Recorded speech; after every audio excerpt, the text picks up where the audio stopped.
Rugby is a tough game for tough players, but are they putting their brains at risk? You're looking at Six Nations matches where there's a player per match, on average, getting a brain injury. That's not an acceptable level of brain injury for sport. Reports of concussions have doubled in 5 years, sometimes with tragic consequences. Concussion can be fatal, and that was a term the sporting bodies didn't like. And I said, well, you disprove it. I have a death certificate. I know what it's like to play at the highest level. Now, as the World Cup brings the sport centre stage, I've travelled to meet scientists who believe my sport may cause serious brain damage in later life. I would not want a son of mine playing rugby. There's good evidence that it's a high-risk sport. It's time to tackle the truth about rugby and the brain.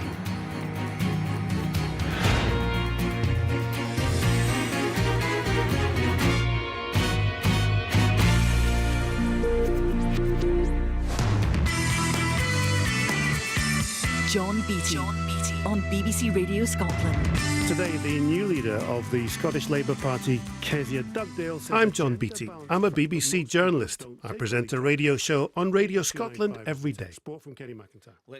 But in a previous life, when men were men and shorts were short, I also played rugby.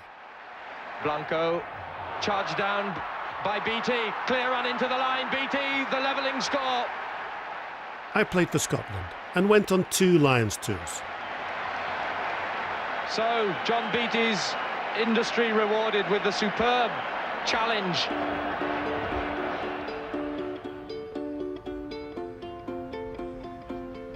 These kids are starting out in a sport that's grown beyond my generation's wildest dreams. It's played by over 7 million across the globe. The World Cup is set to generate over £2 billion in revenue. But there's an ugly side to the game too, and an emerging problem: concussion. If one incident served to put concussion on the agenda, it was this one involving George North, playing for Wales against England in the Six Nations this May. Now, I've played a bit of rugby, coached a lot of rugby and watched lots of rugby, and when I saw it, I felt sick, switched the telly off and went outside. Now the medical team who cared for George North that day have agreed to speak about it. He had a head knock from a stray boot. We decided at that point we were unclear whether or not he needed any further assessment or not. So because of that, we actually took him off the pitch and he had a 10-minute assessment. George North clearly is kicked in the head. Prav Mathema and his team didn't think he was concussed. But because they'd seen a head knock, they followed Elite Rugby's rules and took him off the pitch for a 10-minute head injury assessment, or HIA. He passed and played on. At home, Barry O'Driscoll, a former Ireland international, doctor and medical advisor to World Rugby, was watching. And the use of a 10-minute concussion test made him frustrated and angry. HIA, as far as I'm concerned, is meaningless and can do more harm than good. It's tokenism, that's all. Why don't you give them 20 minutes? You've got 6 subs. Why don't you give them half an hour? Because it's known that if you put them through an exercise session, it can bring on the symptoms. That's not done. In the second half, George North was knocked out cold. Rugby's rules say he should have been taken off immediately, but Prav and his team missed it. My view was unfortunately obscured, but all I saw was George getting up off the floor. Assessed him at that point, and at that moment felt that he was fine to continue. We did our on-pitch assessments, and at that moment felt that he was okay to carry on. The game concluded, and it wasn't until after the game where we actually reviewed the video footage where we saw what had actually happened. We saw that George clearly has a momentary loss of consciousness, and in that incident, we all knew that he should definitely have been taken off the field of play at that moment. So, in front of thousands in the stands and millions watching at home, George North was left on the pitch after a concussion, breaking rugby's rules and putting his health at risk. It's giving dreadful example to parents and kids watching this, that players like George North are patently concussed. And So do you think then, sorry to interrupt, that at the moment, the way elite rugby treats concussion means it's too dangerous? Yes, I think it's... It's not worth the risk. It's not worth the risk, no.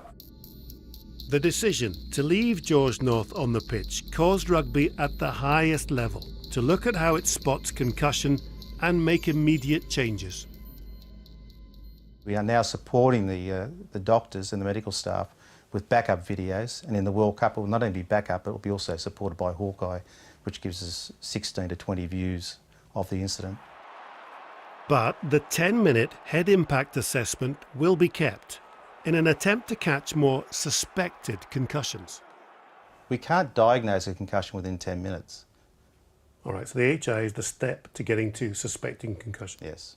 We're looking for people with suspected concussion. We are not trying to diagnose concussion with the HIA. So what is it about rugby that can cause concussion?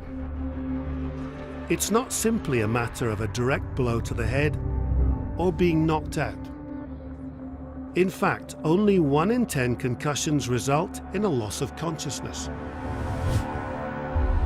The brain is only loosely secured in the skull, and it's jelly-like and soft. So any sudden movements, particularly the kind of wrenching and twisting forces generated in collision, can cause the injury we call concussion. This is when nerve cells can be temporarily damaged, causing symptoms like dizziness, nausea, memory loss, and even personality change. And those symptoms can persist, turning into post-concussion syndrome, lasting for days, weeks, or months. This is how rugby promotes itself. The Six Nations publishes a top 6 hits and tackles on its YouTube channel. I worry this is what we're encouraging. Faster, bigger players taking each other out, irrespective of the risks.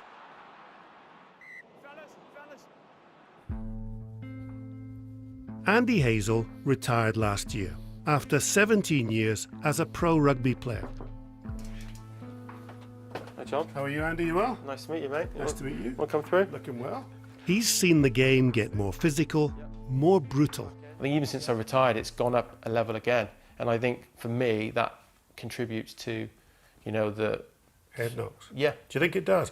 Do you think that kind of, because you can imagine, can't you, the collisions of two people, two massive people, bang. Whereas in the olden days it was, so you think it's having a bigger effect on concussion? I think it's not so much the one-off contact, but I think it's the repeat concussion, the repeat hits that maybe is not helping, where, it's not head on head, but it's just heavyweight collisions, just bang, bang, bang. I can feel the hits getting bigger and bigger, and if you just run upright like that, you get absolutely crucified. It was the way it was.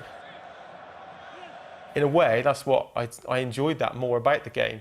The more sort of physical and brutal it got, I sort of, in a weird way, I sort of enjoyed that and relished that challenge. And we're still going to have a try, we are, and Andy Hazel does finish it off with a flourish. It was post-concussion syndrome that ended Andy's career. It caused depression, restlessness, and, for a time, changed his personality.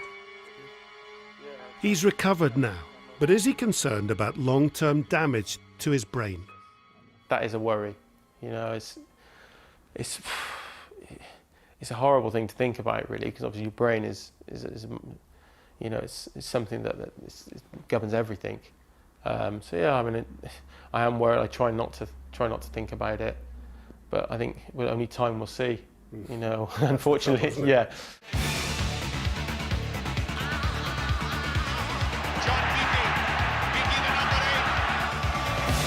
So I'm hearing that the elite game I played and loved may be getting more dangerous. Bill Bowman just a little catch up inside. skipper hat. Bill Beaumont was one of my most formidable opponents, but he was also my Lions captain and a great friend to have on tour.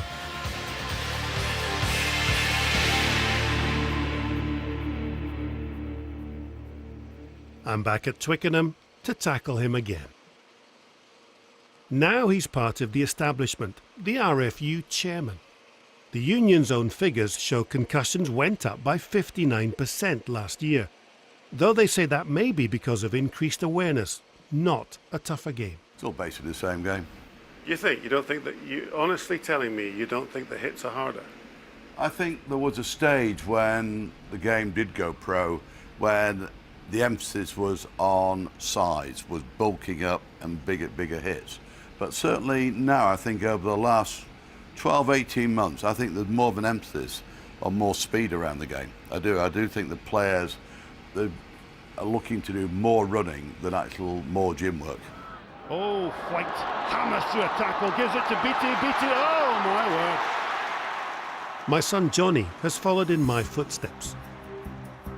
His generation of players undergo concussion awareness training. The sport's made them far more aware of the dangers than we ever were. Bill's son is an elite player too. Are the risks for our boys worth it?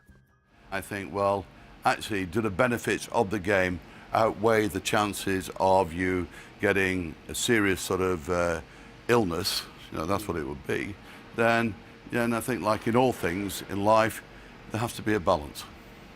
Worth taking a risk. I'm not you're not going to put words in my mouth about it, but all I'm saying is that I have gained a great deal out about the game of rugby. Millions of other people do, and I think as long as administrators that we do our best to recognise that if a player is injured, then we make certain that we look after them.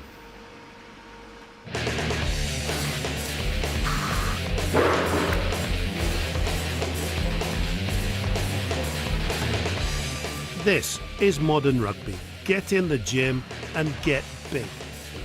These boys play for Moseley, a second-tier English pro side. The RFU insists they all undergo concussion awareness training. But will players themselves admit to a head knock if it means they'll have to go off the pitch? You ask anybody here, they'll play on. So it's not down to the player. So basically, as players, you're saying, look, the game has to take us off the pitch. Yeah, it's because we'll play on whatever. It's the coaching staff, the medical staff that have to make a decision. You're a young lad. You're playing for England in the Rugby World Cup final, and the doctor says, right now, I think you've had a head knock off the pitch. Oh no, I'd do everything I could to stay on. Yeah, it's the ultimate dream, isn't it? I think it'd be devastating to have to be dragged off in a situation like that. Even knowing what you know. You're young, even knowing what you know. It's difficult though. It though. could be damaging your brain forever. You still, I'd rather keep me on the pitch. The onus would probably have to be on them, yeah. I'm going to give you a count to 3. The time will start when you close your eyes, okay? Yep. So 1, 2, 3, close your eyes, lovely. The Moseley players are involved in research here in Birmingham into concussion testing. Current tests can be cheated if players deliberately score low on reaction and balance tests in the off-season. And that makes it easier to hide a concussion later. We know that that's happened. That's happened for years. You know it's happened? Yes, we know it's happened. It's happened for years? We have had players tell us that that's what they do. Okay. So and I think that's fairly common, because remember, their job is to get back out into the pitch and play. What we're trying to do, though, is develop physiological tests that help with that decision, because we can't fake a physiological test. Some of these tests look pretty futuristic. So I'm going to be able to watch my brain being stimulated, is that right? By that coil, and it should make this arm twitch. This one I'm trying measures how quickly my nervous system responds to an electrical signal. One day, they may make pitch-side diagnosis of concussion completely objective and scientific. Until then, it's up to players and officials to spot concussion. And not spotting it can have tragic consequences. Peter Robinson coaches his son's football team in Midlothian. All his kids play sport, but the family's paid a heavy price. He shows me a video of a rugby game his eldest son Ben played in 2011. We've agreed not to show what happens in detail, but Peter talks me through it. This is the actual slow motion that's Ben going into the tackle, and there he goes down, and you can see not even a hand out to protect himself. It's chest on chest, head to head. Yeah, you can just see that, you know, his head's the first thing plows into the ground. It's just... The video shows Ben down after a tackle. He was assessed and allowed to play on. And this is the penultimate injury. Ben tackles the centre. You actually hear he flies in, tackles him. If you watch Ben's arm, he doesn't move. His arm's up. You see, look, it's just... Oh, he's out. And this is the last incident that he doesn't recover from. He's lying on his back. Ben never regained consciousness. He died later in hospital. A coroner ruled he died from second impact syndrome, the result of multiple concussions in the same game. It's horrible to watch. Yeah, yeah. To think about it, if he had had a blood injury, he'd have been removed. Yet with a brain injury, he's kept on. The best thing, he could have been split open. He'd been taken off at least. Or broken his leg. Yeah, you know. Terrible. Yeah. Terrible. Peter now campaigns and educates on concussion. Ben's case is part of the education modules used by rugby unions in the UK. The message is simple. If in doubt, sit a player out. It's all about informed choice. You need to let people know what the ultimate risk is. And with concussion can be fatal, and that was a term the sporting bodies didn't like. You know, and I said, well, you disprove it. You know, I have a death certificate, you know. So it's very simple, actually, and that's the thing. It's so simple. You know, if in doubt, sit them out. Really is. It's a quick fix, you know. If somebody, it's like I say, what is it about keeping a kid on with a brain injury? Why would you keep a kid on a field with a brain injury? Down the outside, Chris, quick! Down the outside.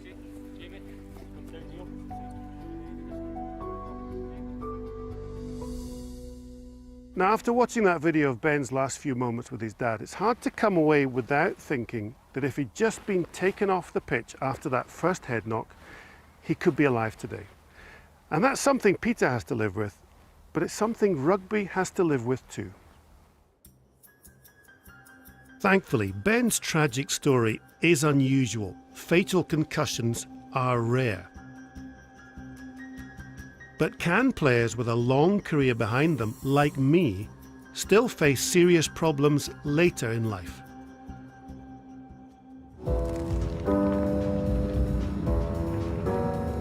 Beneath the glitz and glamour of American football, there's been a dark story that's played out over the last decade.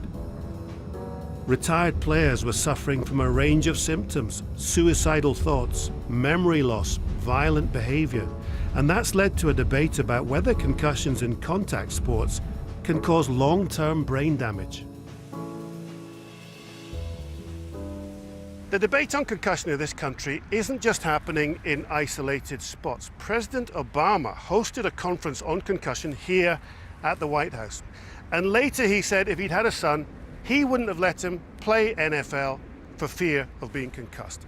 This topic is being talked about in every bit of this country's society. I've come to a hospital in Massachusetts to meet one of the people who started that debate. Anne McKee took me to see her brain bank, a freezer full of athletes' brains. So each one of these, right, frozen, about 150 brains in each freezer. We're always looking for Alzheimer's or changes like that, Lewy body disease, and especially in the former athletes, we're looking for a disease called CTE. New brains are donated all the time, those of American footballers and other athletes. The big concern is a new form of dementia chronic traumatic encephalopathy, or CTE, and thinks it's linked to collisions on the pitch. It's not the getting knocked out that we're finding in our research. It's really the length of exposure, the numbers of years that you play at a high level. Even if you weren't aware that it was causing any trouble, it was just part of the game. And that's really the danger with football. Work here in Boston has found this brain disease in over 100 NFL players. Researchers believe that repeated blows to the head, concussions, are causing brain damage. The longer your career, the more the risk. And there's worrying news for rugby and potentially me. Anne has also examined the brain of an Australian rugby player and found the same damage as NFL players suffered. This man got sick in his 50s. He developed behavioral problems, outbursts, irritability, and then a lot of memory, cognitive problems and memory. Finally became severely demented and died in his mid-70s. And his brain is a classic case of what we call CTE, or chronic traumatic encephalopathy. Researchers here admit their sample is a small one, a few hundred brains, and it's biased towards those who develop dementia symptoms after playing sport. After all, those are the people whose families donate brains for study. But Anne can now point to a decade of work linking head trauma in athletes, autistic patients who bang their heads, and military veterans to CTE. I would not want a son of mine playing rugby. I think there's good evidence that it's a high-risk sport, and I'd want to avoid that. But I do think, we just need to allow everyone to make their own informed decision. One thing Anne can't tell me is whether I have CTE. Currently, only a dissection of a brain post-mortem can confirm a diagnosis. Well, I'm no clearer to knowing whether my brain's been damaged in rugby or not, but having spoken to Anne, it's pretty clear that she is saying that rugby is giving players repetitive head knocks, and some of those players, because of that, will be getting CTE.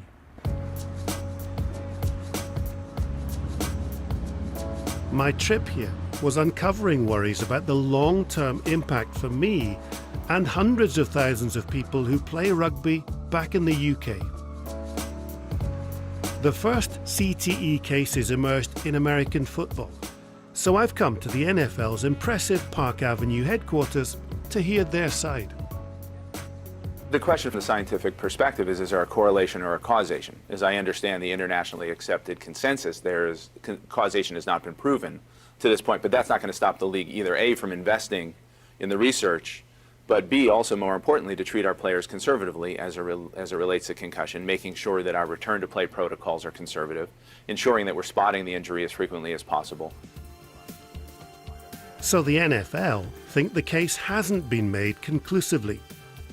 But they have provisionally agreed a $1 billion settlement for former players who claim the game harmed their brains.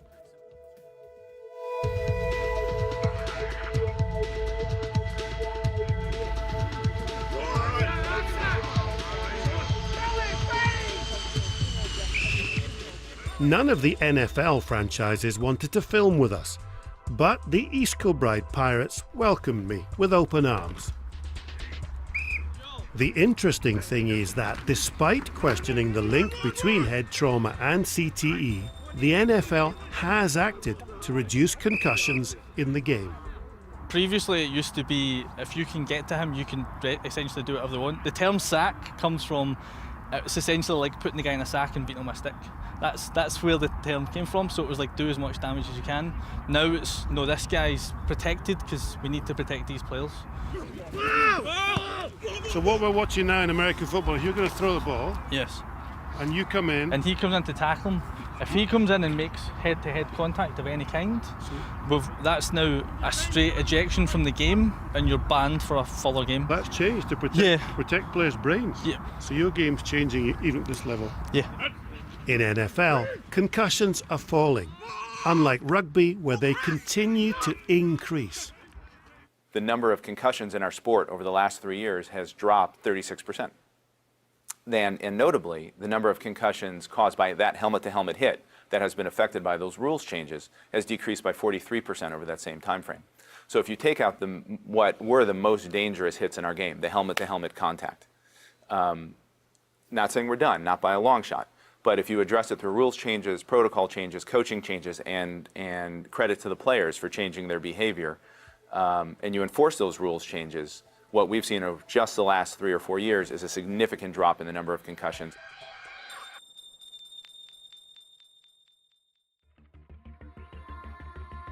Reported concussions in rugby have doubled in the last 5 years. Even if that is due to increased awareness of the injury, the next step must be to bring those figures down. World Rugby's reviewing 900 videos of concussions, and they're looking at the tackle and thinking about changing the game's laws.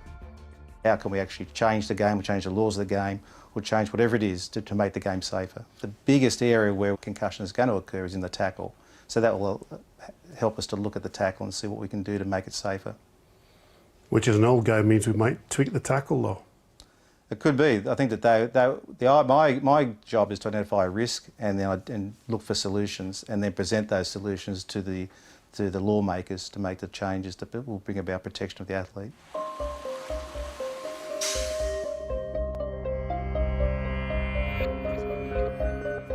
This is Willie Stewart, a Glasgow-based neuropathologist.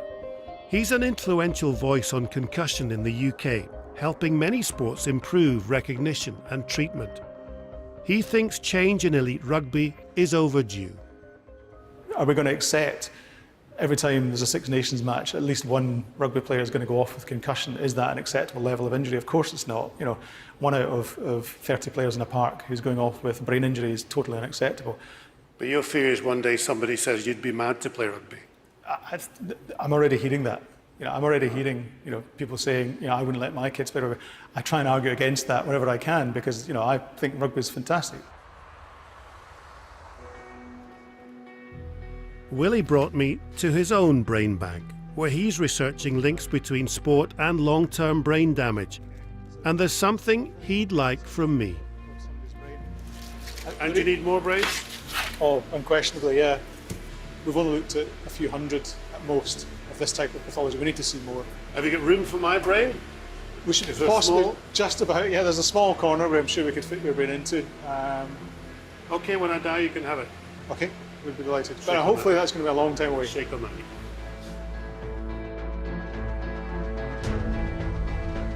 So in my own small way, I'll contribute to understanding what impact rugby is having on our brains.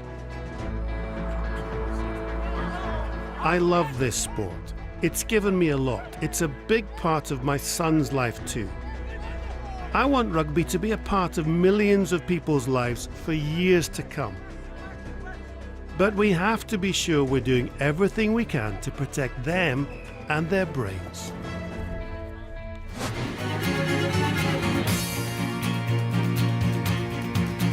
Well, next on BBC One, a controversial find in the attic and the chance to meet an elephant osteopath in All Change at Longleat. And over on BBC Three, they need to overcome their fears and turn ideas into prototypes. Girls Can Code.